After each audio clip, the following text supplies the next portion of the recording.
Just going to sit here and wait for a few people to join up before we start this thing off.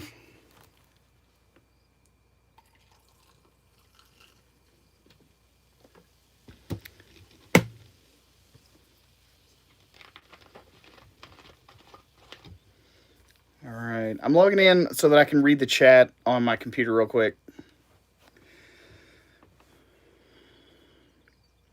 So, where is everyone else at tonight? Is anyone else out boondocking like I am?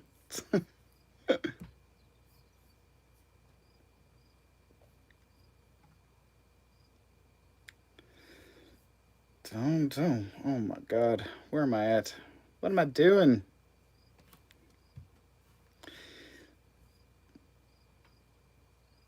Hey, Todd, how's it going? You're out in Virginia. Are you boondocking? Are you camping tonight? Or are you just wishing you were? All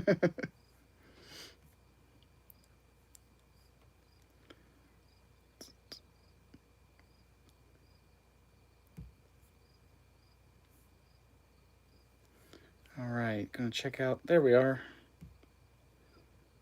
I'm pulling up my chat room right now so that I can actually respond to comments without constantly have to touch my screen and all that.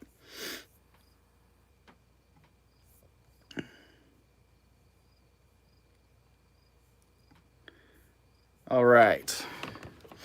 So currently, I figured I would tell you all where I'm at. I'm still in southern Utah. Um, I am really, really close to Cedar Breaks. If you all aren't familiar with southern Utah, there's about 5 different national parks that are just here in the southern portion of Utah, and obviously, like they're some of the biggest They're some of the biggest names in national parks anywhere. So you're talking like Zion National Park. You're talking Bryce Canyon, Capitol Reef, Arches, and the Canyonlands. So I'm like really, really close to all of that stuff. And I've been trying to basically like stay slow, pace myself, try and take my time a bit. Because I really like, I drove too far to see all these places, and I don't really want to go home without seeing them. And when I say home, I just mean like back to in the area that my family lives. Honestly, like this could be my home because I don't own a sticks and bricks anymore. But the thing that kind of spurned the idea for this live chat was I think that there are so many people that do some RVing, and everyone is like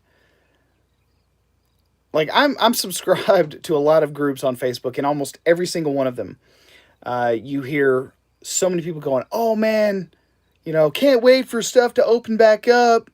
I would really like to go camping. This entire thing just it sucks." And of all the different places I've been, like I've been camping since, let's see, I left Kentucky on January the 9th, and I've been out now what? Let's see, January, February, March, April, May, 4 months. I've now been out here for 4 months. So that's what, roughly 30, 60, 90, 120 days of camping. That's a lot of camping. And like here, I will give you all a quick peek into where I'm at. If you're on my Instagram, you've probably already seen it. But I mean, that's the view out my front window here. No one else around. Nobody else is around. So, a lot of people just they're on these Facebook groups. They're on these in these van life and in these RV full timing groups, and like on occasion I'll find some nuggets of useful information, but most of the time I'm looking at them and they're all just like, man, this virus thing, it really sucks. It's it's just crazy. I can't go camping. I can't do anything. And I'm like, yeah, you can. You've just got to be self-reliant. And so many people are not self-reliant. They are so dependent on campgrounds and full hookups. And I've got to have my swimming pool, and I've got to have my, my hot running showers every single day. No, you don't. You really don't. So roughly 120 days camping. For the first 3 months that I was out here, I have Basically, I was around people. For the first month or so, I was around lots of people. I went and partied at Camp Hobotech as soon as I got into Quartzsite, Arizona. And then I went to, where was it? Ehrenberg for the Skoolie Palooza. And then with the friends that I met at those places, we went and camped in Joshua Tree National Park in the BLM land on the southern side of Joshua Tree. And then we drove up into Lake Havasu City. There's plenty of boondocking in that area. At least three big BLM spots in that area, plus state trust land, which you can get a permit to camp on state trust land. I think it's like either $16 or $20 per year, and you can just camp the whole time.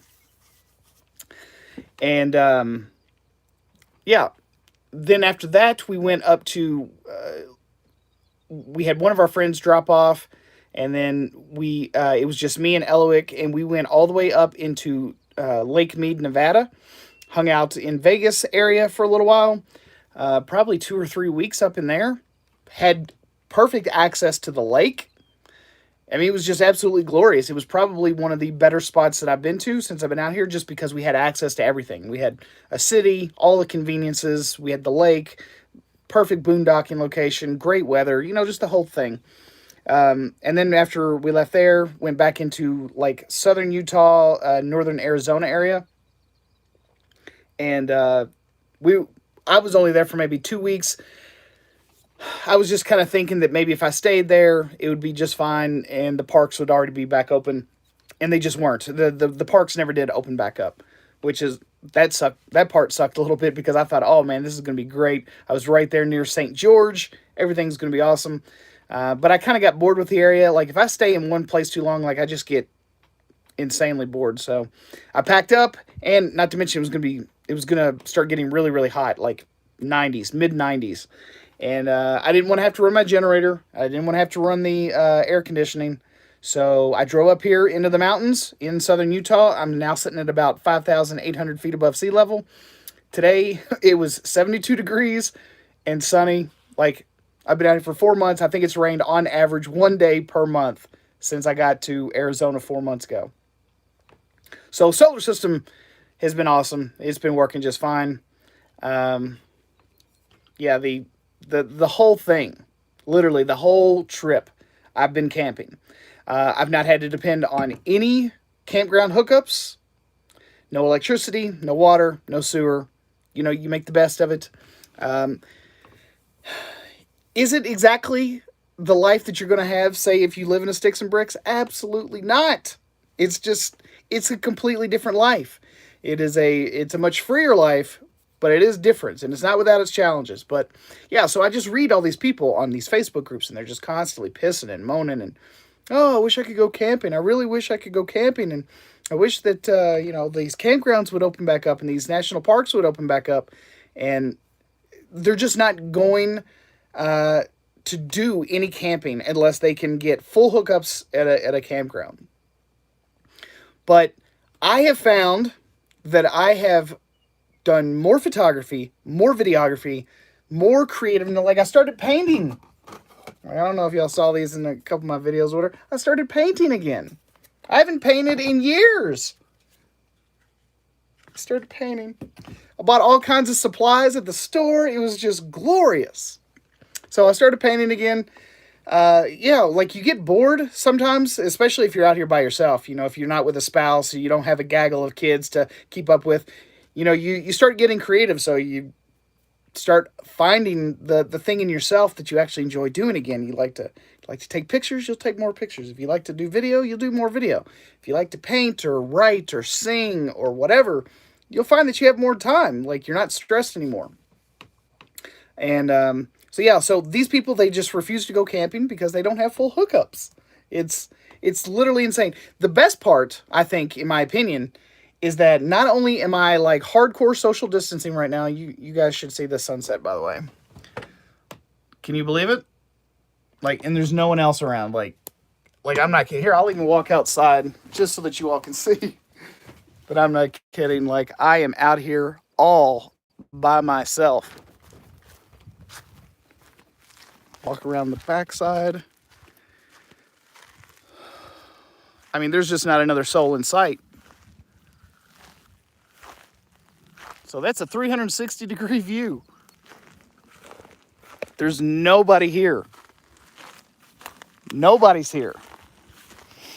And I've been at this particular spot in southern Utah for, I'm going to say, I think it was 2 weeks today. Today was the second week that I've been at this location. And I'm glad that I stayed a little bit longer because I was getting itchy feet. And I was going to leave like 5 days ago or something. And then I checked the National Parks website.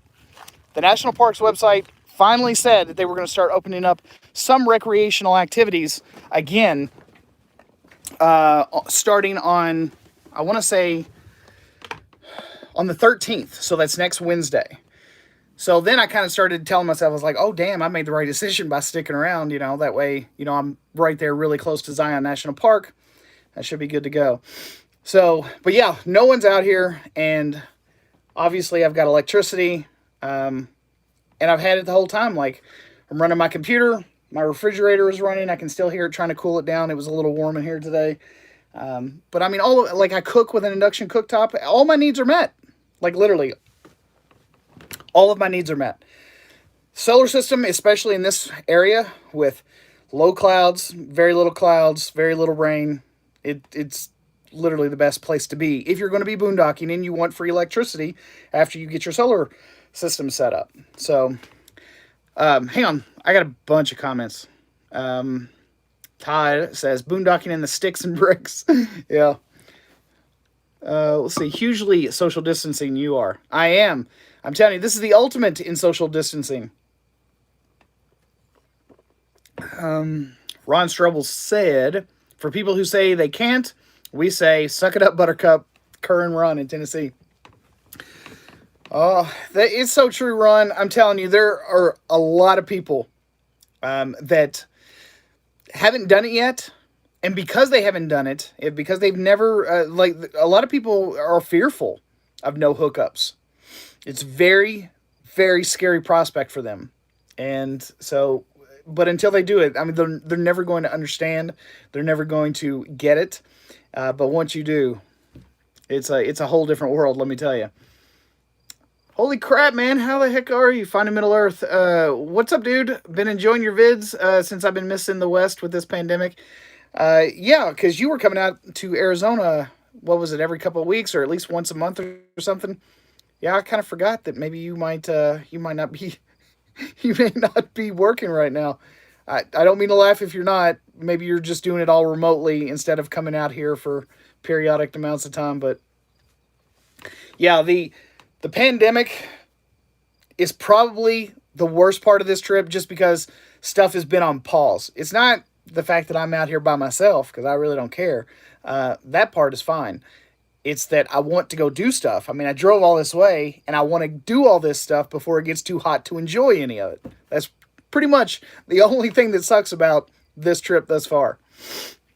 April says, those are cool. Love to boondock. Not too many people. Yeah, there's no people. No people out here at all. Andrea says, how do you keep the stickers out of Duncan? I don't. This kid is like a dust bunny. He just runs outside and we go for a walk and he comes back in and I have to just comb him pretty much. I mean, you don't keep it out of his fur. And then if one really gets in there nice and deep, you've got to cut that out. Wandering Wonders says, booning it all is the only way. I would have probably disagreed. I would have said, yeah, you should do both from time to time. Yeah, I really don't see the point. For the $40 I would spend one night in, say, like a typical campground or whatever. I mean, I could do laundry. I could get a shower. I could fill up my gas tanks for the generator, which I've not been using. I've just been using it as spare gas at this point for my truck. And pick up a few groceries at the same time for $40. So, yeah, boondocking is quite literally the best thing that I've ever done. And I'm glad that I was able to overcome my fear because, Todd Miller says, we miss Eloic. Bet you do too. Yeah, I talked to her a little while ago, and they're not easing up on the quarantine and stuff. There's a few, petty tyrants up there in Canada, just like there are down here in the States, where they're like fining people and like jailing people. I think she was most upset about a couple that had been like together for 20 years, um, and they weren't married, but they'd been together for like 20 years, and they decided to do this whole like quarantine thing together or something, and like a neighbor ratted them out, and then each one of them got a fine of $1,500 for being around one another. It's insane. I've never seen anything like it. But yeah, she was a little upset over that earlier, so I had to talk her down. I was like, it's cool, y'all got to get pissed. Uh, Eric says, I work in IT in the healthcare industry, so luckily I'm crazy busy at work. Dude, that is some serious job security right now, I'm telling you. Yeah, Todd, sure. Wants to see my heart painting again. Isn't it cute? Yeah, I don't know why I started painting again. I kind of wanted to, I don't know, have a different creative outlet, I suppose. So, but getting back to the whole like boondocking thing and people complaining about, oh, I wish that the campgrounds were open. I just don't think that some people have realized how much they need to be like radically self-reliant. And this is the ultimate it. Honestly. I mean, obviously you can't grow your own food out here or whatever, but I've been out here for 2 weeks, and I think that I've seen 5 people. And most of them have just been people that have driven past me on an ATV. Because there are some ATV trails that are up here in the Red Hills. But that's it. I mean, you could start a hippie commune out here, and I don't think anybody would notice. And that's basically been the case in just about every place that I've been. For those of you on the East Coast like I was, and there's just no boondocking anywhere, there's literally nowhere to go. There's a few state parks, maybe. A few Army Corps of Engineers campgrounds, maybe, that you can go, but like you're talking first come, first serve. There's just no wide open spaces for us to go east of the Mississippi. It's just too populated. Most of the land is owned by someone. And out here, there's so much land that's owned by no one. So, yeah, if you've never been out here, then you would never know. You would just think that it was the exact same way everywhere. And I've met people from all different walks of life, all socioeconomic backgrounds, and more people are jumping on the solar bandwagon, and they are becoming much more independent. And I don't necessarily think that solar systems work on a really huge scale, but on these small scales, like an RVer, van life, Skoolie conversions, I mean, those are little micro environments, where you're only running a certain amount of stuff, and you can size it appropriately. And a family of 5 or so, like this one family I met at Skoolie Palooza, it was a husband and wife with 3 kids, all living in a 40-foot school bus. I think they had about 1,200 watts of solar and maybe 4,000 to 6,000 kilowatts, or 4 to 6 kilowatts of batteries, which is roughly what I have, and that's just for me. So, like, I've never run out of battery power. I've never gotten anywhere close to being low enough that it would even like worry me or concern me. But yeah, once you start getting to this point, you get into these little microcosms of being self-sufficient. It almost kind of makes you wonder, it's like, what the hell have I been doing my whole life? Like, I want to say I'm kind of pissed at myself for not for not doing this sooner. It's ridiculous that I can be out here and only see 5 people. It's like no one cares. And what I mean by no one cares is like, it's Bureau of Land Management land, and you can just camp on it damn near indefinitely. It's very, it's almost surreal, I think, because it's so much different here than it is out on the east side of the country, because we just don't have these places. And once you're out here, you gain a new appreciation for just how much freedom that you do have. So,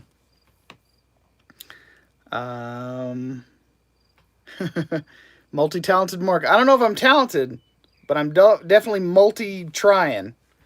Amazing that you have enough bandwidth in the boonies to live stream. What carrier? I'm on T-Mobile.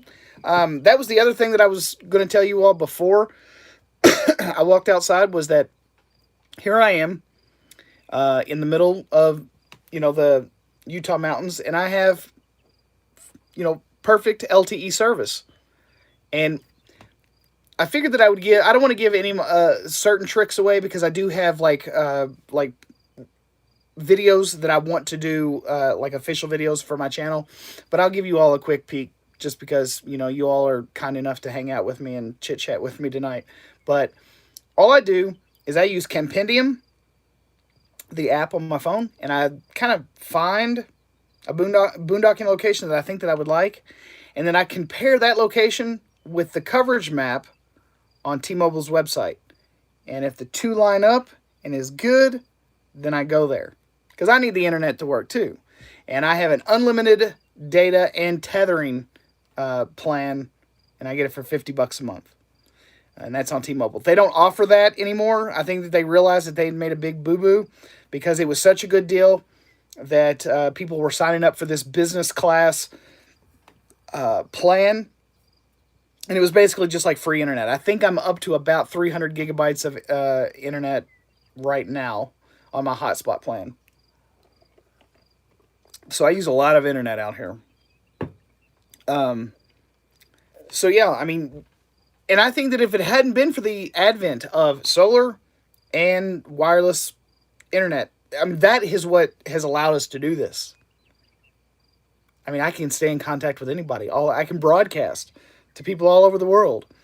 I can talk to my mom, who's, 1,500, 1,700 miles away. I can talk to Eloic, who's, 4,000 kilometers away. And you can stay in touch with everyone.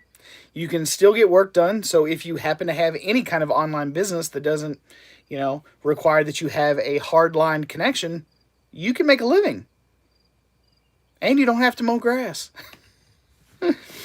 I find it almost surreal that places like this exist, and it's going to be extremely hard for me to go back to the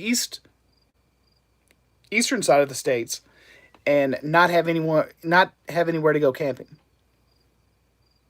At this point, in many aspects, I almost look at it like, why would you go? I mean, unless you just wanted to visit family. And yeah, unfortunately, FaceTime and Skype and Facebook, Instagram video, I mean, it doesn't replace being able to go and hug and hang out with your loved ones or your friends back home. But at some point, too, you also have to ask yourself, no one else is changing their life to better suit you.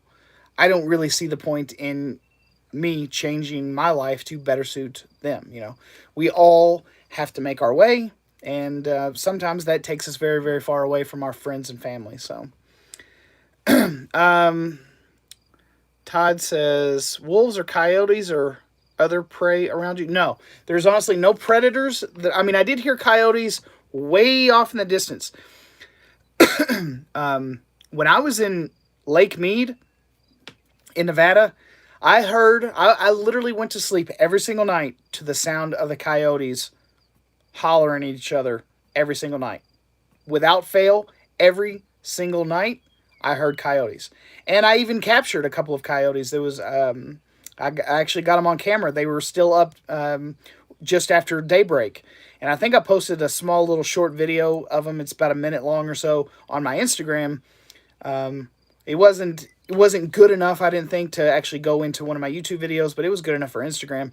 And I caught two of them just kind of like roaming around out there. So they were really, really close. So I kept a very, very close eye on Duncan when we were in Lake Mead, because they were everywhere. I heard them every single night.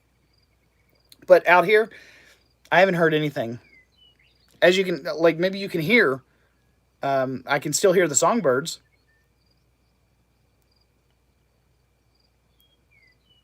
The songbirds are really loud out here. Extraordinarily loud, actually. But I haven't seen any jackrabbits, which I think was kind of weird. But yeah, at this particular location, I would absolutely love to spend every spring here. So, you know, like I'm not even kidding when I say that I genuinely believe you can start a hippie commune out here. No one would even notice. It's just beautiful, flat, plains land up here in the mountains. Like I said, I'm at about 5,800 feet, and I've been camping for 120 days. I mean, what more do you want? Once you get your truck and your camper paid off, or maybe you get a van or you get a school bus and you deck it out just a little bit. It doesn't have to be Instagram. It doesn't have to be Instagram worthy. You're trying to find freedom, not fame, right? I mean, I think that ought to be the central concept here, is that you get a van, you get a truck, you get, I've even kind of wanted to go smaller just so that I could go further. It hasn't been a huge deal yet. I've been able to pretty much get anywhere I wanted to go, but having the ability to overland a little bit, there's some really gorgeous places that I could go, hang out, and camp.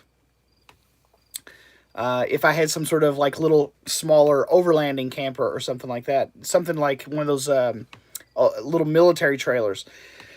But yeah, you get a truck. You could even put a truck topper over the bed, and you could go that route. You could put you a cot in there, a little bit of a cabinet, get you a nice big jug of water. Like, you could do some serious overlanding, camping. You could get into some amazing places with a small rig like that. The smaller the rig, the more convenient it is. You don't have to drag thousands of pounds of weight around with you into town. I mean, the overall length of my stuff is, it's actually more of a burden. I mean, I have all the amenities. I mean, I've got everything. I've got a bathroom, shower, toilet. But the combination of my truck and this camper together, my camper is 28 feet from tip to tail, and my truck is about 18 feet long. So I'm looking at, what, 46, 48 feet total? Something like that. Like I said, I haven't had many problems, because out here in the West, it's wide open. So it's very easy to get around out here. But it hasn't been without its challenges. There have definitely been a couple of spots where I thought, oh man, that dip looks a little too much, and I probably don't want to attempt that. But yeah, if you had a much smaller rig, a van, a shorty bus schoolie, a truck bed, camper, something like that, you would literally be able to do whatever you wanted out here. So, I'm going to read the comments right quick. Todd said, your camera episode today was great. Love your vids. Thanks, man. I was hoping that it would help somebody out, because I haven't talked about cameras in a long time. Most people, I think, didn't really, weren't really all that interested. I tried not to be overly technical, just in case anyone was watching and they didn't, I wanted to basically just give a slight basic overview of not only what I used, but I also didn't want to get super duper technical, because it really was, for some people had been asking. They said, look, I have no experience with cameras. What do you use? What should I get? So, but thanks. I appreciate that. Yes, I did hear that, Andrea.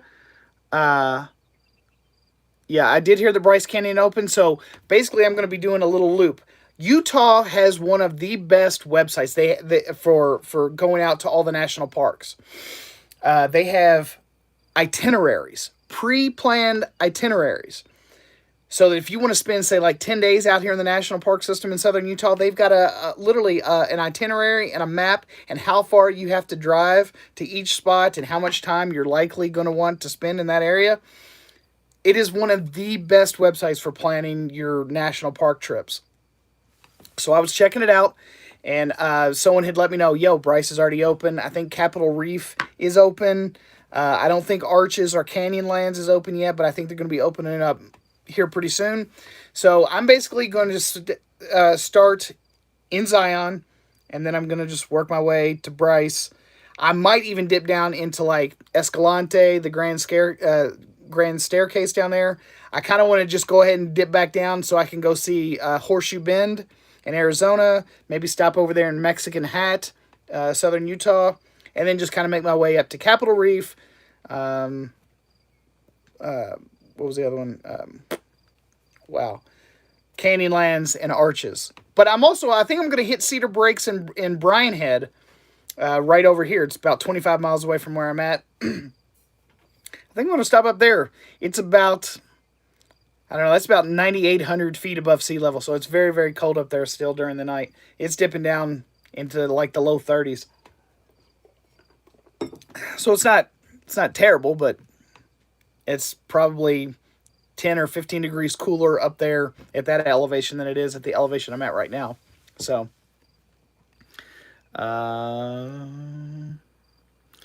any creepy people encounters? Todd, I have not encountered any creepy people.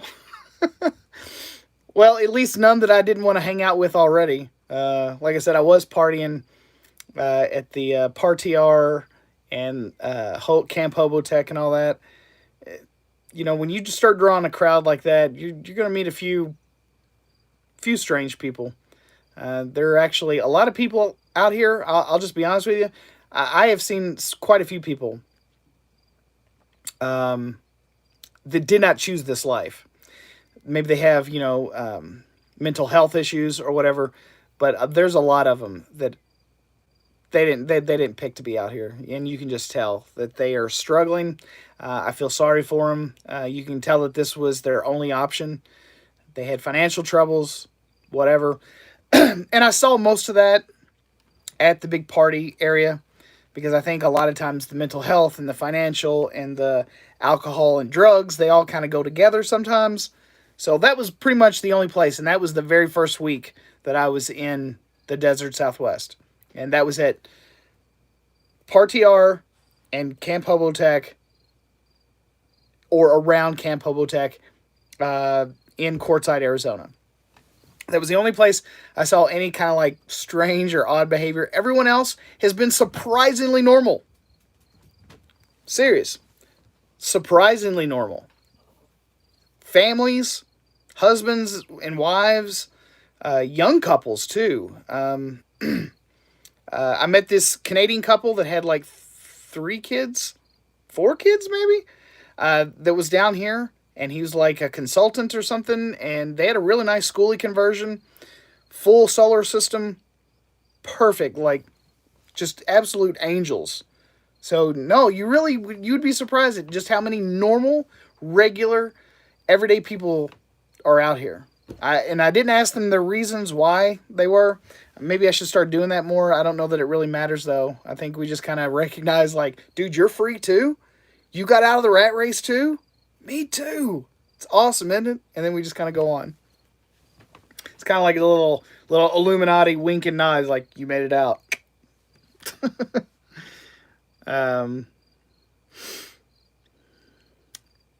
Greg says, my fifth wheel and truck bed rails are banged up pretty bad from taking it places it shouldn't go. Yeah, especially in those dips. Those are always going to be the major killer of a longer trailer, especially if the back of the trailer isn't scooped up. Those long school buses also have the same problem, because the wheelbase is significantly shorter than like the ass end of the school bus. So you might have 10 or 15 feet of that school bus hanging off behind the rear wheels. So it's pretty crazy that you could have that much back there just hanging in the wind, but they were never meant to be going off-road. I guess you could rig up like a wheelie system, you know how they do. I don't know, just to provide some cushion or something. But I mean, if you do a whole lot of backroading, if you do a whole lot, you're gonna find potholes. That's the reason it's really effing important to go and kind of scout ahead. Stop your rig, walk on ahead, kind of check it out. That's another good reason to have my Segway or a bicycle or anything like that. It's just being able to scout ahead, go see how the land looks, how the land lays. Are there huge potholes? Is there a wash that's kind of covered up by brush? Sometimes you just never know. And if you don't go back there and check it out first, you're going to get dinged and banged up. I know that I've dinged and banged up the rear end of my camper a little bit on the belly pan.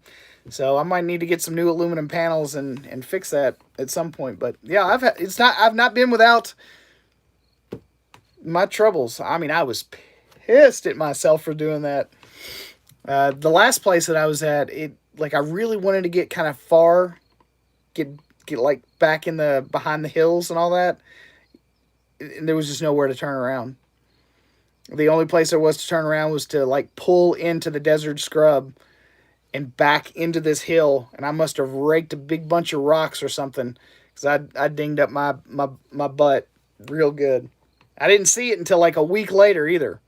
I went back there and I just kind of looked around. I was like, no, that's fine. Nothing happened. Crawled up underneath. Yeah, I pulled a few screws loose. Let's just say that. Todd said, it made me get all my cameras out and then go shooting today. Awesome, man. Bob says, hanging out in my E250 watching you. That's awesome, man. Where you at, Bob? Are you at a epic boondocking location? Are you hunkered down somewhere real special waiting for something like I am? Tacoma, Washington, huh? Isn't it a little cold up there? What's the temperature like up in Tacoma? Washington was kind of on my like it was on one of the it was one of the places I was wanting to go because I would really like to go see the mountains up in Washington. I'd like to go see like Mount Rainier, and I kind of want to get up into Idaho too, and I would like to go to Oregon. I just see a lot of people still having like issues with some of the regulations and quarantine restrictions going on in Washington and Oregon. So maybe I'll go up there a bit more towards summertime or something. Bob said it was 80 degrees, still doing the build out. Oh, okay. It was beautiful today. You should come up and visit. We'll show you some cool places for shots. I just might do that. Like I said, man, I've been wanting to get up there for a long time. So, I mean, depending on how much they start opening stuff back up here pretty soon. Yeah, I mean, after I'm done in southern Utah, I think I'm going to go visit some family up in Salt Lake City and just kind of figure out where I want to go from there. I kind of thought maybe Colorado, kind of thought maybe Wyoming, maybe try and go see Yellowstone or something. But yeah, who knows? But I just want to tell you all, if you all, by the way, this was another big one. This was a tip that I was going to try and tell some other people about the other day. Some of those Facebook groups are absolutely toxic. You think you're joining a group about, I don't know, solar RVing or batteries or something, or boondocking or RV camping or whatever. And without fail, there's just someone there that's, you ask a question, you think it's legitimate, and you just get a bunch of toxic comments back, and they're like, dude, use the search function. You're a moron. And they'll just berate you. So, like, I'm still subscribed to them just because on occasion I'll read, a good post. Someone will do a interesting build, or they'll create a new battery pack, and I enjoy seeing the process by which they created it. But I don't usually talk much in there, in any of those groups, unless I'm kind of trolling or whatever, which I will do from time to time. I'm not above it. But so much of the conversations that go on there, some of it is really brutal. So if you've got thin skin, don't look to any of those groups to help you out a whole lot. Excuse me. Bob says, I will be here till September, that I'm going to North Carolina this winter. I'm traveling around doing interviews, working with the National Suicide Prevention Hotline. Hey, that's awesome, man. So are you able to work remotely? Are you able to do that from the van, or do you have to actually be there at a location in North Carolina and you're just going to live out of the van? And that's interesting because Eloic also did suicide prevention as well. But she volunteered. I think she did it for like a year or two. Volunteered. I mean, got paid literally nothing to work for the suicide prevention hotline, which I thought was admirable. I mean, I don't know too many people that would sacrifice, I don't know how much time it was per day, but I don't know, she did it for a long time. So that's awesome, man. You're doing it for a campaign to raise awareness. Awesome. Yep. I don't think that there's ever been much much of any of our lives that have not been touched by someone that hasn't taken their own life. So it's a good cause, my friend. He says, I am living in it. I want to share people's stories of achieving their dreams and not give up. Fantastic. That's pretty much what I want to do. As a matter of fact, like, I have a feeling that I have more philosophical conversations. I find that I have more philosophical conversations with people that do this more so than, like, what are you living in? You know, what's your solar system like? Like, I find that, like, we don't have as many technical conversations anymore. Like we did in campgrounds. Like, in the campgrounds, we were constantly like, hey, man, so, how long is it? How big is it? How much does it weigh? Do you have solar? We were always talking about, like, the vehicle. We never really discussed the philosophy behind where the vehicle is taking us, the freedom that the vehicle has afforded us, the feeling of being out here in nature, experiencing and actually appreciating sunrises and sunsets and the dew on the grass and the beautiful landscapes and the mountains off in the distance. It's just that stuff right there seems to be what we talk about more, like whenever I encounter anybody. So, hey man, so why are you living in a van? Or, hey, why did you decide to live in a school bus? What drove you to live in a vehicle? So, Todd says, anybody have any great must-dos in Smoky Mountains? Everything. Smoky Mountains is one of the best places, especially if you enjoy hiking and just watching the animals. I've seen black bear up there. I've seen otters. I've seen all kinds, not otters, beavers. I've seen all kinds of crazy stuff in the Smoky Mountains. Not to mention, there's plenty of camping. Not like this, but there are plenty of campgrounds around in the more touristy areas, obviously. But yeah, there's so much good camping up there. There's so much good hiking in the Smoky Mountains. Bob says, because people have found some fulfillment now. So they want to discuss all that. Yeah, I would agree. I think that once you start to live a more purposeful life, and once you start to realize that you don't have to, like, do the homeowners association, you don't have to mow grass anymore. Like, you start wondering, like, what did I do with all those years, all those days of my life where I just wasted it doing stuff that didn't mean anything, It's just so much time lost, so much time wasted. And it's literally something that you can't recoup. I don't care how many times you trimmed your trees or mowed your grass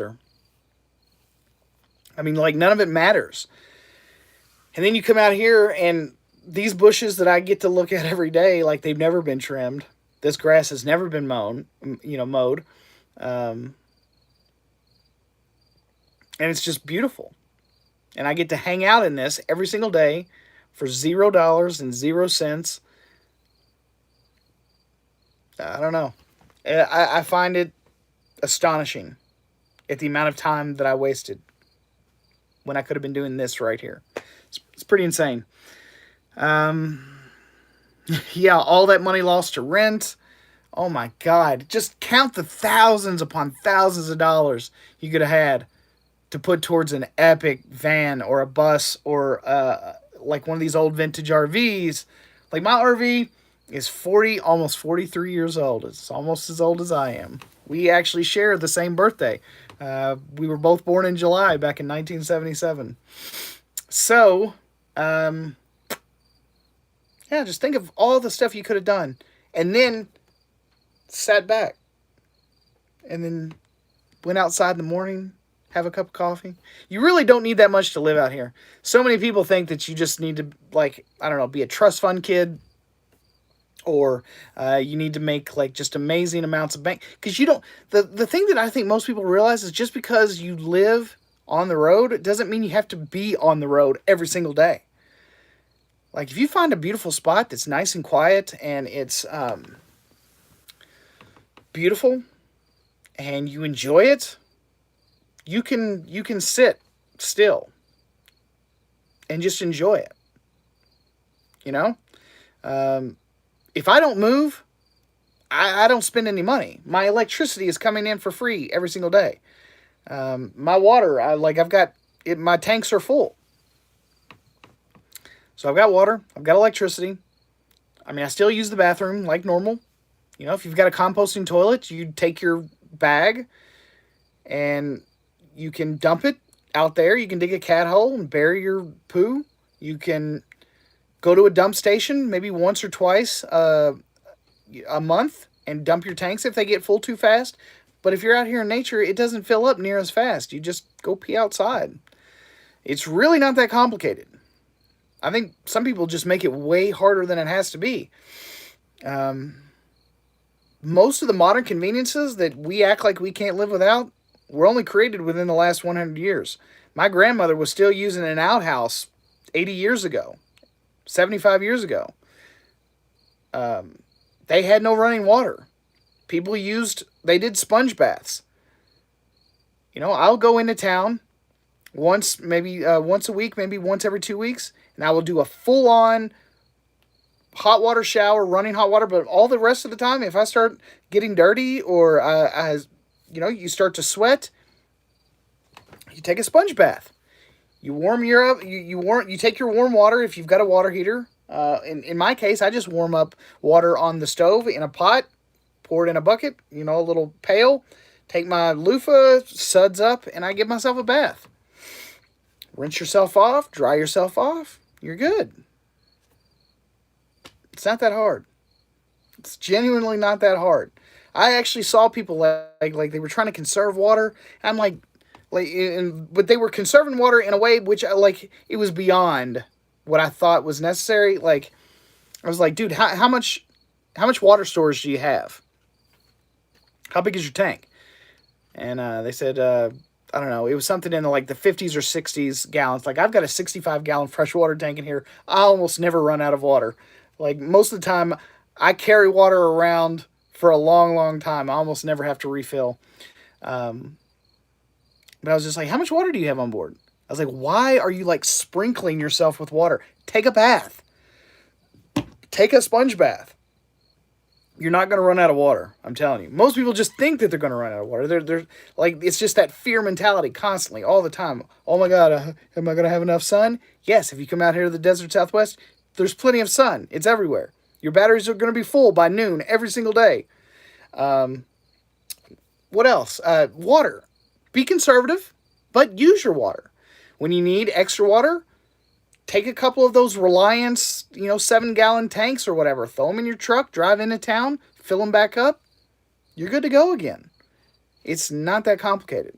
So many people are just fearful of not being able to turn the faucet on and magically water falls out of it.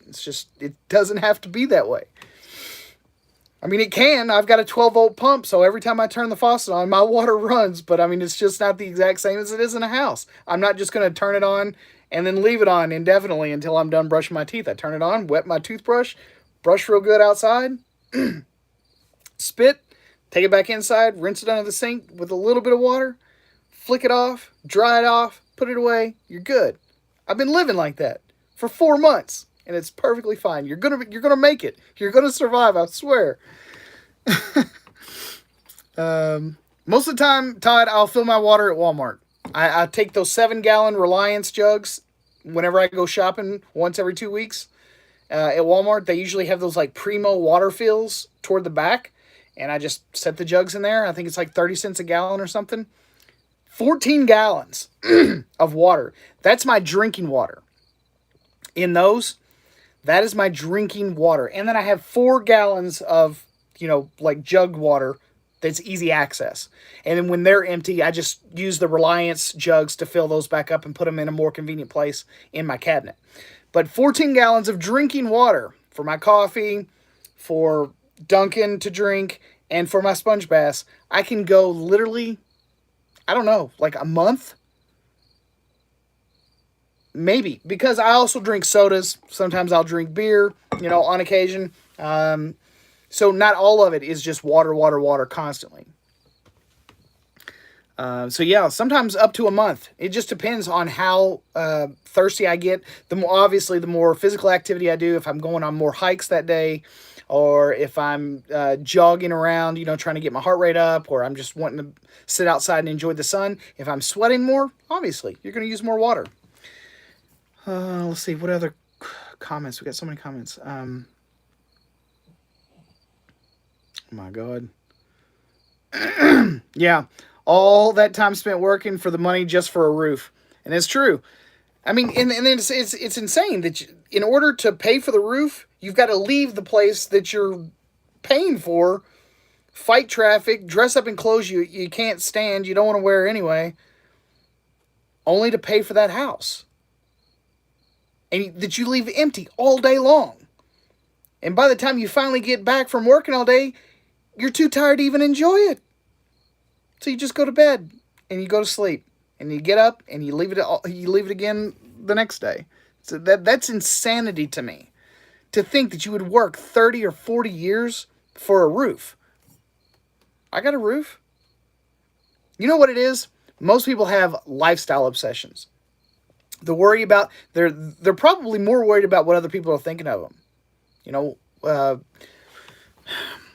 Because there's such a stigma around living in a camper. There's plenty of Hollywood examples, Cousin Eddie and shit like that. You've got plenty of examples of where people were shamed basically into thinking that this was a lesser than form of living, and I just don't agree. If anything, we're smarter. I'm not killing myself for a roof. I could build a lean-to shelter out of a tarp and a couple of sticks. That's a roof. It's not a very impressive roof, but it's a roof. I prefer to have walls, though, that accompany that roof. Let's see, what else do we got? Bob also says, I hear you. He says, I hear you, and I am happier now with the lease that I've ever had. Me too, my friend. Me too. Look at this shit-eating grin on my face. It literally explodes my brain every time I think, like, I have $1 million view and I didn't pay a dime for it. Now, granted, I appreciate where I'm at. So anytime I see trash, anytime I see, irresponsible kids that have come into the area and they've broken bottles or they're out shooting their guns and they leave the shotgun shells all over the place, I'll take my little garbage bag a lot of times when I go on a walk, and I'll throw all that stuff in a bag and throw it in the bed of my truck. That's my way of making sure that the buttholes don't ruin it for everybody else. And if you all are out there camping on BLM land, if you don't work and you like to hike, take a bag with you and collect some trash while you're out there. I don't do it every time, but when I feel like it, I'm out there collecting stuff. And honestly, I am not one of those eco-terrorists. Like, I'm not like hardcore environmentalist. Like, I just think that is the very least that we can do if we're going to come out here and sit on this land. Keep it beautiful for the next person down the road that wants to come and share this land as well. I mean, this is an absolutely gorgeous opportunity for everyone to live a very free life. There are hundreds of millions of acres of land that no one lives on. And if you install solar and you're conservative with your resources, you can live an extraordinarily eco-conscious life without even being very eco-conscious. It's literally insane. It really is. So I don't want to be preachy. Like, I think everyone comes out here for their own set of reasons. Some of them are financial. Some of them don't even want to be out here. Some of them just want to full-time because they're retired and they've got a pension. And some people just want to have a smaller carbon footprint, whatever. I just want to be free. That's what I want. Free of restrictions, and I want to be free from the rigor of day-to-day life. Just no traffic, no people, no smog, no bullshit, no bumping into someone every single step that I take. I went into Vegas after being out boondock camping for like a month and a half. I think I had already been out for a month and a half when I went into Vegas. I was so exhausted just being around that many people. I couldn't wait to get back out into the middle of nowhere. Todd says, "Wow, it got really dark there. Bet the stars are amazing there tonight." It's honestly, it's not as dark as you would think. I still have some light over there. I mean, that's the beautiful thing about the desert Southwest, folks, is that the sunsets last forever. I mean, it's dark over here. Yes, sir, indeedy. And we do have a few stars up there. You can't see them, but these sunsets last forever in the desert Southwest. It's insane.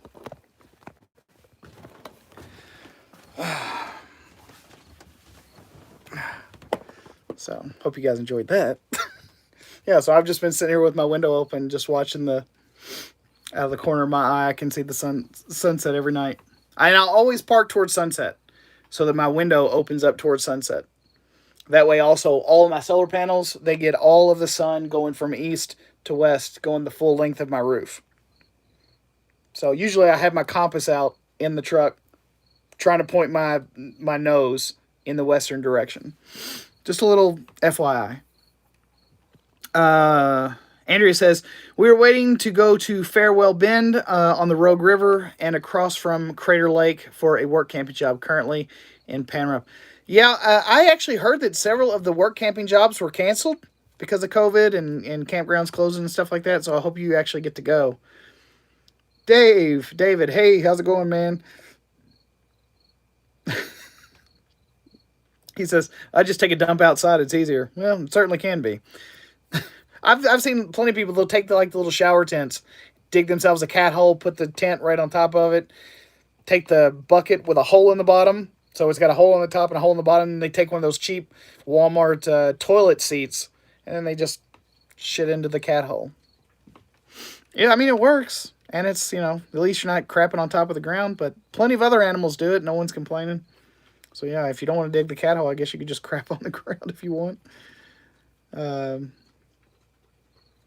He also says, have a sand bath like the Himba people do in Africa. I don't think so. I'm not crawling into my clean bed with dust. Like, I went for a walk today, and it's really dry here. I've been in Utah for probably 2 weeks. Yeah, 2 weeks. And then I was just in the Arizona, southern Utah border for 2 weeks before that. There's not been a day of rain. I think it rained one day. So in a month, it's rained one day. And so it's been really dry. So I come in from those dusty walks, and I always clean off my legs and my feet before I crawl into bed. Where am I at? Where am I at? Oh, yeah. Our answer, Todd. Fill up the water at Walmart. I don't know how to pronounce your name, Jell, but I'm just going to assume that the K is silent. So Jell says, I worry about running out of beer. Well, I mean, most of the places, you'd be surprised. It is actually surprisingly difficult to get extraordinarily far away from civilization. Even at some of these, it's like Kyle. Okay, that's awesome because my younger brother is named Kyle. But it's extremely difficult in order to get away from civilization. In most places, even if you're 20 miles away, you're still only 20 miles away from civilization. Like, it feels like a million miles away out here in the desert Southwest. And it just, so I'm about 20 miles away from the nearest Walmart. So you could always stock up on beer. April says, people think that they have to have things. You only have to have a very few things. Most things are completely unnecessary. Patrick Lee says, Cousin Eddie was a survivor. Was he ever? I don't know what I was thinking about the other day. Something. I can't remember what it was. Instantly. Whatever RV or redneck stereotype that there is, Cousin Eddie just checks off all the boxes. So, I saw something or heard something, and just immediately Cousin Eddie comes to my mind. I'm just like, damn it, man. It's so ingrained in our DNA at this point. It's just like, we can't get away from it. So, all right. Todd says, how much solar do you have? As an example, roof mounted solar, I have 800 watts. That's it. I do have an extra 150 ground deploy that I never hook up to my main system. I usually just use one of those 3 extra panels. They're 50 watts each, and I usually just hook one of those up to my house battery, which I'm using to run this light and a couple of other lights in here. But, you know, my house battery almost never gets used, you know, because most of the time I just plug in the fairy lights. They're lithium batteries, and I know that I'll be able to swap, use those way longer than I'll be able to use my AGM battery. So I usually just I'm basically just keeping the extra AGM house battery as like a backup battery for my truck, honestly. At this point, that's all I'm using it for. Yeah, 800 watts has been able to literally top off 6 kilowatts of battery power every single day without fail, even on a cloudy day. It may not rain here, but you do on occasion get some cloudy days out here in the desert Southwest. And 800 watts has kept me at a float charge of 12.3 volts because I don't have a 13.6 volt system. Most of it, most of the drop-in lead acid replacement batteries are built that way so that they basically mimic a car battery. So a full battery for a car battery would be 12.8. Float would be like 13.6. Bulk or absorption would be like 14.4 or so. But my batteries are a straight 12.6 volt pack. That would be the maximum amount of energy that they could hold. And I bought the batteries. They're actually custom-made forklift batteries. I bought them off a website called batteryhookup.com. And so it's a custom job. So no Battleborns, no one sponsored, all my solar or whatever. Each pack was a kilowatt, and I bought 5 of them. So for 5 kilowatts of power, I think I spent $1,000, $200 a piece. Fortunately, I didn't have to build my packs. They were already in 12.6 volt custom-made aluminum cases. I just got the wires. I used 4-gauge, high-quality speaker copper wires, multi-strand, and I ran the solar panels in series. So I've got 4 series pairs up there on my roof. So the MPPT charge controller uses all that extra voltage, and I'm serious. On the vast majority of the days that I'm out here, 6 kilowatts of power is full by noon. Sometimes, like this morning, it was full by 10. By 10. It was very sunny today. I mean, I don't know if you all are impressed. That's extraordinarily impressive to me. I mean, I think it's amazing that you could literally have and store that much power, and I'm not hooked up to anything.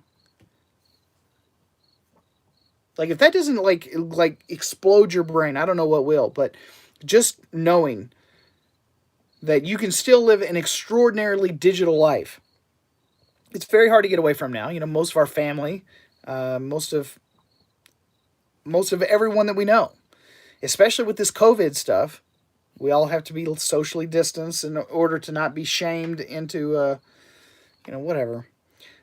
But we can still be in touch. We can still do work. We can still get our jobs done. We can still live a normal, dignified life because of solar and these unlimited LTE cell phone plans. I find that absolutely fascinating. Kyle says, Trucker Hertz was my other YouTube channel name, but my old phone broke and have no idea how to get back to that. So I'm incognito. Gotcha. Yeah, man, you've been around for a long time, so I'm glad to see. Yeah, I had no idea who you were, and you didn't indicate it first either. Yes, the AC does require a generator. But moving 50 miles up here into the mountains was a hell of a lot cheaper than running the generator for the last 2 weeks. So it was an easy decision for me. But that's not necessarily true. With lithium, you can get smaller AC units. I mean, you're not going to run a 15,000 BTU You're not going to run a 15,000 BTU air conditioner, roof-mounted air conditioner off of solar. Yeah, I mean, you might be able to do it for a little while, but it won't be able to keep up. Your inverter is going to be screaming at you. So it's very impractical. You could get a smaller 5,000 watt BTU air conditioner, maybe slide it in one of your windows or something like that. A lot of trailers, these cottage trailer makers like We Roll, they're actually cutting out and installing air conditioner doors that you can slide your air conditioner in once you get to wherever you're at. Just slide it in and plug it up. That seems to be working out really good for people that are running on solar, especially if you're in a much smaller space. But yeah, I think for the most part, if you put in like a soft start on your roof mounted AC, you could probably get away with using a very much smaller generator, like a 2,000 watt generator. You don't have to buy the big one, but I just kind of figured that at this point, I already have the 3,500 watt generator. I'll just keep it. It's going to be useful at some point in my life, and I haven't had to use it much anyway, so it was just a good investment as far as like being a backup. So I think I got it for like $670 or something. And I think I've used it 3 or 4 times total. There have been a couple of times where it's gone very cloudy 2 days in a row. So I'll start up my generator just to recharge my batteries. Not to actually run anything. I won't actually unplug my RV to plug into the generator. I just run an extension cord for my battery charger over to the generator and charge it up that way.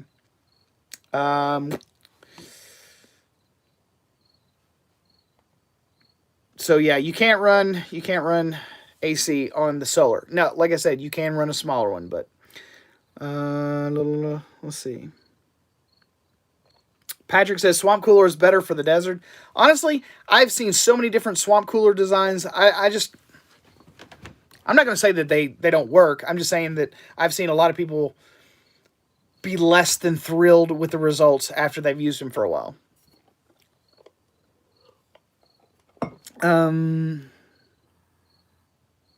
Johnny's Journeys. Hey, how are you, man? Starbright, you are great and very smart person. Thank you, Starbright. I meant to answer a couple of your questions because I saw that you were trying to do potentially do this life in a Honda Accord. I had a couple of reservations about you doing such a thing in such a small vehicle, especially considering that you have an animal. It's going to be very difficult, I would think, in a very, very small vehicle like that. I'm not saying that it's not possible, but I think it might be difficult. KJ says, so you don't have to put in the soft start if you have a bigger generator. If you have a soft start, you could get away, if you have the soft start installed, which I think is about $300, you can get yourself the smaller generator. Now, by the time you spend the money on the bigger generator, which is more capable, it's about the same amount of money. Yeah, if you got, say, like one of the Harbor Freight Predator 2,000 watt generators, the soft start I think is around $300, and then of course you've got to have someone that knows how to install it on your air conditioner. And then the generator itself, the 2,000 watt, is roughly $400, $499, something like that. So it ends up kind of being a wash. The one advantage is that you will save yourself about 50 pounds because the smaller generator weighs about 50 pounds less than the 3,500 watt generator. So if weight is your primary concern, then get the smaller generator and the soft start. If weight doesn't really matter to you or whatever, just get the bigger generator, knowing that you should be able to run just about anything you want with the bigger generator. So it's basically weight or peace of mind, But Todd says, I got the Harbor Freight Predator 3500. It is great and super quiet. I agree. I've had that generator since I started in, Florida? What was it, 2 years ago? It's almost been 2 years ago, I think. Oh my God. Is it really all? Yeah, but it's been a fantastic generator. A small part of me wants to do away with the rooftop AC because I'd really like to put more solar panels. It's so much easier to just travel with the weather. The problem is, the further north you get, the more cloudy days you get too. So yeah, I don't think any of us are ever going to be able to totally get away from having some sort of like backup to solar. You know, maybe a wind turbine, but I've heard that it takes so much wind to actually equal the investment that you would have in some type of like mobile system. I think that the technology for wind, for having a small turbine or something, would have to drastically improve in order to make it worth it for me. Uh, yes, Starbright. A van would definitely be better. Even a minivan would be drastically better than a small Honda Accord. Um, I mean, granted, your gas mileage is going to be way better in a Honda Accord, but you know, and I know that you said it was a Chihuahua, so it's not like that they would be horribly upset if it got warm in there, but you know, no one from the outside looking in is going to be like, "Oh, this lady left her dog. She clearly lives in there. I'm just going to leave the dog alone." No, they'll walk by, they'll bust out your window, and they'll rescue your dog, and you'll be laying in there asleep, and the dog will be like, "What the hell just happened?" All right. Patrick said, like the option of a trailer because you can disconnect your home from your pool vehicle if necessary. And honestly, that's kind of where I'm at. I like the concept of a van or a 4x4 off road, you know, truck, box truck or something like that. I just absolutely hate the thought that if my vehicle breaks down, my house is also broken down with the vehicle, you know? And at least this way, if I'm in a nice spot and I can't get my truck started or whatever, I can just disconnect the trailer, still have the house. I can call a tow truck or whatever. They can come out and get my vehicle, get a rollback back here, pick up my vehicle or whatever, take it to the shop, fix it, and then either bring it back to me or whatever. Yeah, I absolutely loathe the idea of having the engine connected to the house. It does have its pros and cons, but for me, the cons would outweigh them, you know. And not to mention, there's a really good chance that if you want to kind of stay current with, you know, upgrading your truck or maybe getting a new one or getting something that has a different set of features that you don't have now, at least you can still have the same house without having to swap to a whole new house every time you want to upgrade, you know, the tow vehicle itself. So, Scott Burrows says, it's amazing you get cellular out there. I know. If you'd been here earlier, Scott, what I do is I look up on my Boondocking app, find the location that I want to go, and then match that location with the 4G LTE signal strength map of my carrier. And if they line up real good, that's how I pick my boondocking spots. Because, I mean, I still work. Like, you know, I still have to do a lot of stuff on the internet. I still create videos and upload to YouTube. I still do a lot of Amazon affiliation, you know, sales. I still have stuff that I sell myself. My investments, I've got to keep track of those. So having an internet signal, I'm still of working age. I have to still make a living just like a lot of other people do. So it's very important that I have internet wherever it is that I go. Now, I can go without internet for, say, like a day. You know, if I'm traveling through an area, I'm tired, doesn't matter. But there's no way I could just sit and boondock for, you know, 2 months at a time or, you know, 2 weeks at a time is what I meant, with no internet. I mean, that's it's not practical for me. I mean, if you're fully retired and you don't need to stay in touch with anybody, you know, awesome. Don't stay in touch with anybody. But I mean, even in some of the most remote places now, you can get a pretty damn good signal. Even if it's not LTE data, you can still get a strong enough signal to browse the internet, you know, like Facebook or Instagram, or check your emails, at the very least. And most places, even if you don't have any data whatsoever, you can still have enough signal strength to make phone calls and send text messages.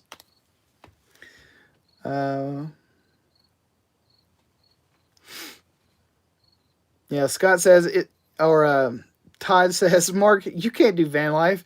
There's a mandatory requirement of a man bun. You're not compliant there. You damn right, son. No, here, I can fake it. Yeah. Is this nice? Is this nice? Y'all like that? Kind of looks like it. Dude, I'm in the club now. KJ says, do you have a Wi-Fi booster? I do not have I don't need a Wi-Fi booster because I'm not connected to Wi-Fi. I'm just, and no, I also don't have a cellular booster either. I think they're extremely expensive. Hang on, my bun's falling. I think they're expensive. You know, if you're getting a Wii Boost, if you're getting like the newest, latest model, I can't do it, guys. It's gotta come back down. If you get one of the latest models from Wii Boost for cellular, you're looking at like $500 at minimum. You might gain a little bit, maybe 10 or 20 decibels to some people, depending on location. That could mean the difference between getting zero service or you know, getting a text message out or whatever. I just don't find that it's worth it. Most of the carriers, you're going to find a signal somewhere. Even if it's weak, you're going to find a signal.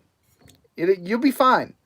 I think at least from my experience so far, I've been in Arizona, Southern California, Nevada, and Utah.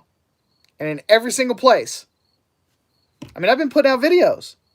Now, granted, some of the signal strength was better in some places than it was in others. Sometimes it would take 5 hours to upload one of those videos. Sometimes longer, if I'm being perfectly honest. But it was manageable. It could be done. It was just a pain in the ass.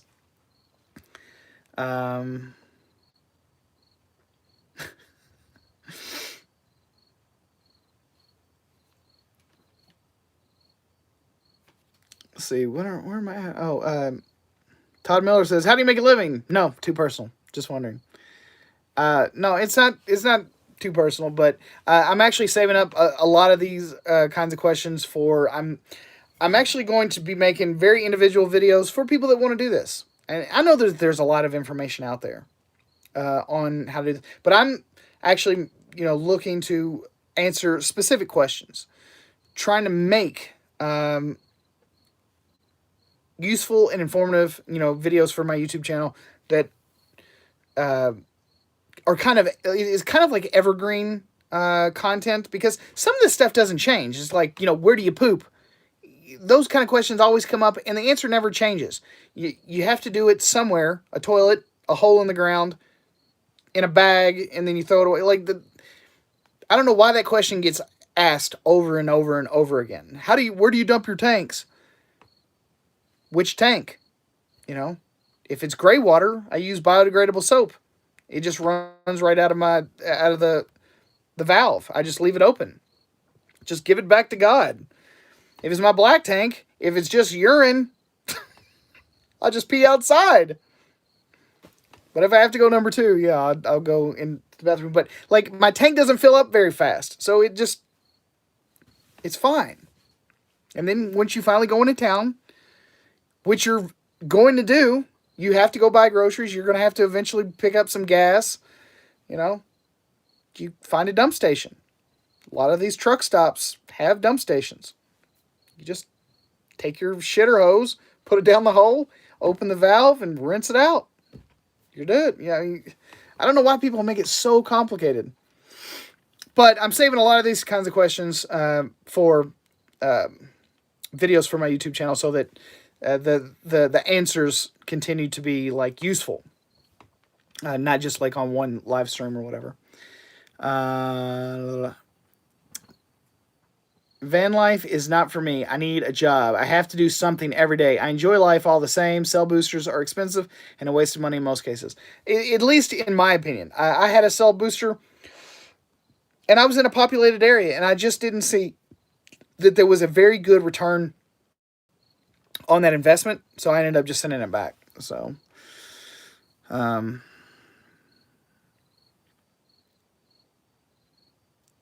yeah, Patrick Lee was replying to Todd saying that there's lots of things to do, like digital nomad, Instacart. Yeah, I mean, there are plenty of things that a person can do while being out here on the road. You can find lots of digital jobs. A lot of people do medical billing and coding. I know that sounds like a shit job, but it pays bills. A lot of people don't have to work, full-time hours anymore. And I think that to a lot of people, that itself, in and of itself, is a huge blessing to them. They just, I don't have to drive in traffic every day. I don't have to get dressed up for work every day. I don't have to sit in a crappy office with people that I can't stand for 8 hours a day. Like, just the fact that they don't have to go into an employer's office space to do their job means everything. So yeah, there's lots of stuff you can do. So you can have a job. Like I said, I picked up painting again. I do a lot of photography. I do a lot of stock photography. I do a lot of real estate photography. I haven't done any real estate photography since I've been out here, though. That part's been nice. But I've been too remote. I haven't been close enough. Maybe if I go up into Salt Lake City, I'll start doing some more real estate photography for a little while. You know, make some money while I'm there. Kyle says, I just got the Wi-Fi Camp Pro 2 yesterday and it fixed a situation where I'm parked $200 through Techno RV with 2 to 3 day shipping. I'm happy with it so far. Good. And I hope it keeps working for you, man. Like I won't trash talk any product because most companies are not going to sell products if they're not selling, you know, like if they're not improving someone's life or whatever. Most of these companies wouldn't stay in business. So I won't knock anything. If you're more stationary than you are mobile, I would say that there's a good chance that if you have a very specific situation with the signal not being strong enough, not being able to reach your location, you can orient. But I would say the vast majority of places that you go, that you're going to visit, has cell signal. Very, very strong cell signal. You'll be able to communicate with the outside world. Not everyone does what I do. Like, I upload gigabytes of video data and download gigabytes of video data. You know, all that video, all that audio, it adds up really, really fast. So, but most people are not in my situation. If they're doing a digital nomad style job, let's just say, again, like virtual assistant or billing and coding, that's just little numbers. It's not video, it's not audio. There's no music to worry about. There's no, like, it's none of that. It's not a high bandwidth intensive job. So you just type in characters and numbers. You don't need a whole lot of internet for that. I don't know how like critically intensive it is that it's like super strong or super fast. I don't know if there's like response times or anything like that. Maybe there is, maybe there isn't. I don't know. But yeah, most of those traditional style work from home, digital nomad type jobs don't require high speed internet. They just don't. The bandwidth required to do those jobs, most cell phone plans can handle them perfectly. Todd says, Flying J has great lanes with dump and water. Yes, they do. And I absolutely love the Loves, the Pilots, the Flying J's, the TAs. I love all of those because, especially with a rig as big as mine, I appreciate those trucker spots. Like I hate to use them, and I usually park way off to the side, out of the busier areas if I'm able. But yeah, when you have a larger rig, it really is nice to have the trucking lanes and the truck parking, because having those lanes available for freshwater fill, especially if you're running a diesel truck, you know, you can pretty much get everything done all in one spot. Trying to get a huge fifth wheel in a truck into the standard car lanes, I've seen some people go, I quit. And I don't know how the hell they got the rig out. I mean, they had to do a lot of that Austin Powers backing in and out shit for a while until they finally got it out. But yeah, I would probably want to choke myself. Asgarth, hey man, how's it going? I haven't talked to you in a long time. Love your channel, man. You seem so happy, and it comes across in your vids. Thanks, buddy. I've heard that a lot here lately. I really have. See, Todd agreed. All right, guys. Well, holy crap. Have I really been on here almost an hour and a half? So I figure I'll open it up to a couple more questions, and then I'm going to call it a night. What time is it? It's almost 10 o'clock here. You guys, if you all are on the East Coast, you all are up late tonight. Y'all must not have any jobs either. Is everybody laid off? Is everybody furloughed tonight? Hell yeah. Kyle says, yeah, I thought about doing a YouTube travel channel, but was abruptly reminded that I'm not photogenic and have the personality of a slugger. That's hilarious, man. Well, I mean, I've even thought about maybe starting wearing a bikini You know, all that Instagram life stuff. I mean, you're not you're not getting any views if you don't wear a bikini. So I thought about maybe replicating a couple of hot chick Instagram accounts to see if I could boost my social currency. Patrick Lee says, "I am semi-retired. I work when I want to." That's perfect.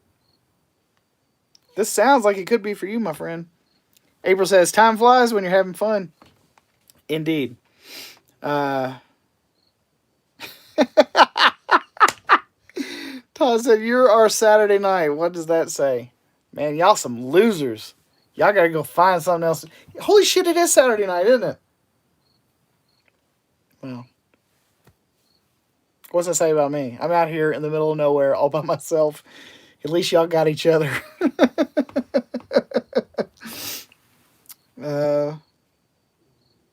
Kyle says, "You look good in a bikini after a half rack." Dude, there's no way. There's absolutely no way I could do that. Hey, that guy says, "What's up from Missouri? How's it going, man?" What are, like, let's see, I'm East Coast, so the guy that I was just talking to, who was it? That was up in Washington. What was his name? Oh, yeah, Bob. Yeah, so he's an hour behind me. Wow, okay.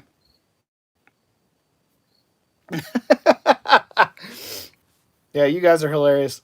Yeah, the whole thing. I'm just gonna tell y'all right now. I never intended to do YouTube. I kind of remember I just wanted to make a couple of like instructional videos at first. I wanted to just kind of help, and then it just kind of evolved from there. Where this, and I'm talking 10 years ago when I started my photography channel. And I didn't really want to do it full time or whatever, but it just kind of snowballed, and like more and more people just kept asking questions, and then I make one video for them and another video for this guy and then another video for them, and then companies start calling you and they're like, "Hey, do you want to check this out?" And I'm like, "Yeah, I kind of do." It just kind of wrangles you in. So, but yeah, unless you're wearing a bikini or something, you got to have some extraordinary content in order to really do well. As far as like monetarily, financially. So while I enjoy the money that I make from Google and YouTube, I enjoy the Amazon money much more, and I depend a whole lot more on like my investments, like my return on investments. Yeah, I enjoy those way more. My affiliate programs do way, way better than any money that you're ever going to make from YouTube. YouTube is a absolute shit platform for creators. The only reason people still create for YouTube is because it's the biggest kid on the block. That's pretty much it.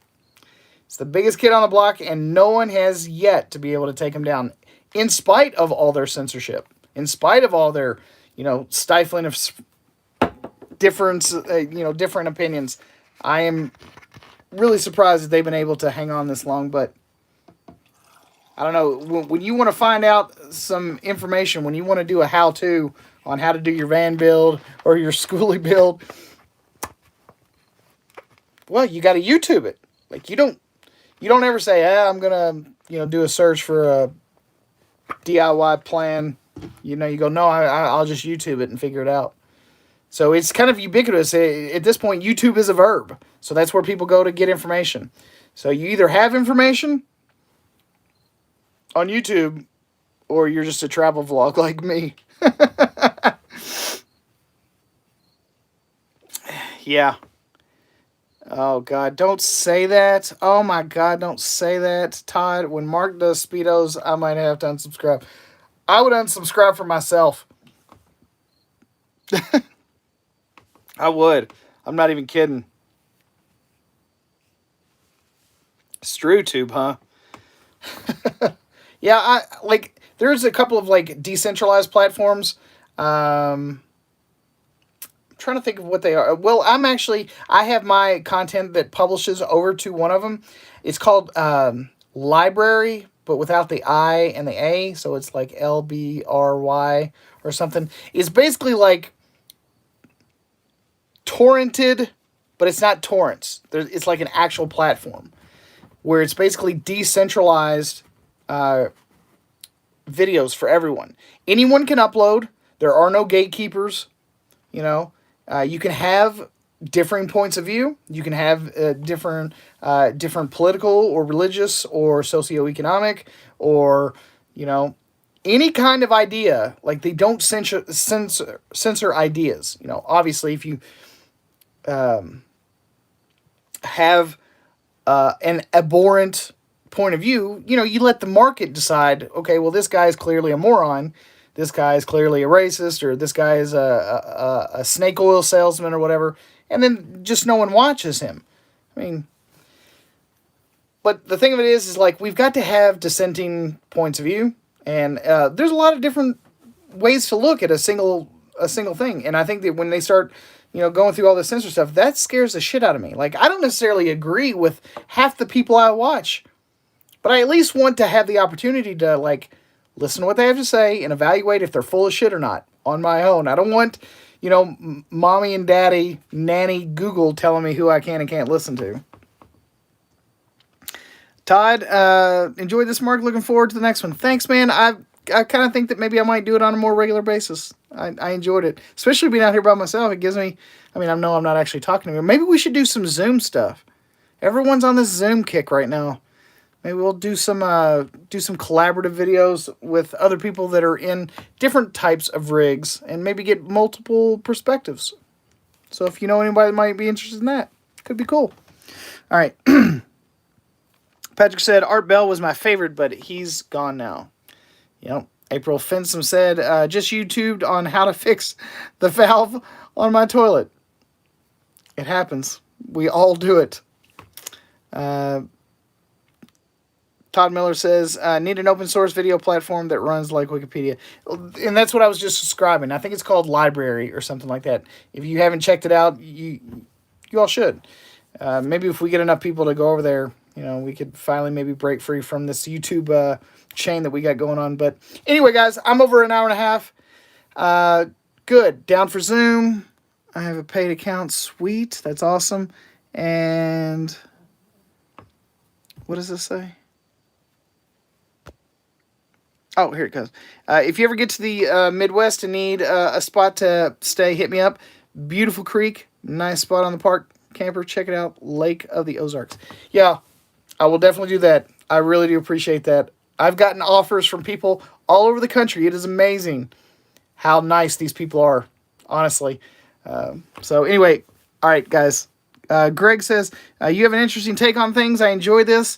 Stay safe and stay free. Thank you. Thank you. Thank you. You guys too. Be safe. Travel safe. And I'll see you guys again on the next one. Peace.